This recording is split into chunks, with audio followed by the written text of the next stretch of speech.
Hey, this is Pastor Ryan. Thanks for joining us for Step One. This week's passage is John chapter 18, verses 1 through 14.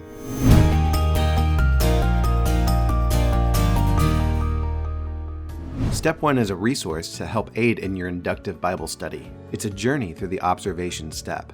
When you see the symbol, pause the video and explore the passage on your own. Spend some time answering the prompt question and observing the rest of the text. Then watch the video while comparing your notes to ours.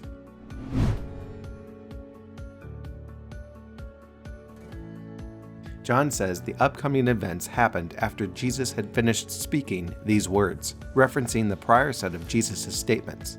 Jesus went out with his disciples across the brook Kidron, where there was a garden. John takes the time to make sure his readers understand all who entered the garden, both Jesus and his disciples. At this point, John stops the narrative and gives some background information about Judas, labeling him for the first time as the one who betrayed him, letting us know that Judas knew Jesus' location because he often met there with his disciples. John then brings his readers up to speed about what Judas has been doing.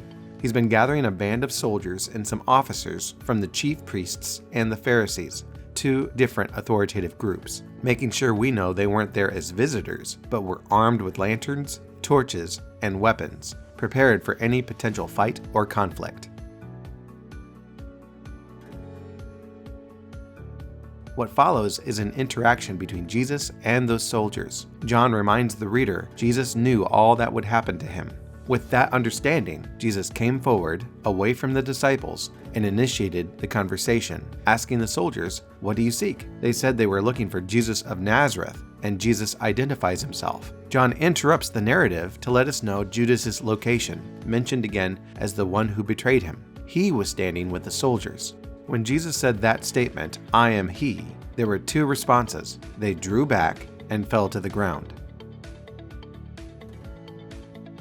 After drawing back and falling down, Jesus continues his interaction with the soldiers, asking for the second time who they're looking for. The soldiers for a second time say they're looking for Jesus of Nazareth, and Jesus answers for a second time, "I am he." The reason for this clear and unhesitant declaration is so the soldiers have no confusion about who their target is. Jesus asks for them to let his disciples go. This was in keeping with a fulfillment or an expectation in the Old Testament that the Messiah would not lose one of his followers.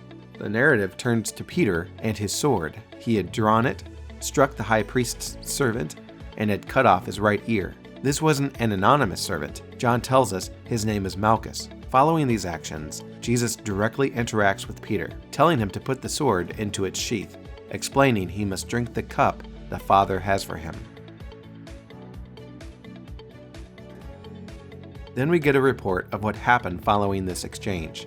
John taking the time to list all of the participants, the band of soldiers, their captain, and the officers of the Jews. They both arrested and bound Jesus. The first place they took him, indicating there may be other places, was to Annas, telling us he was related to Caiaphas, a person of authority who was high priest that year. Caiaphas had recommended earlier to the Jewish people that it would be expedient that one man should die for the people.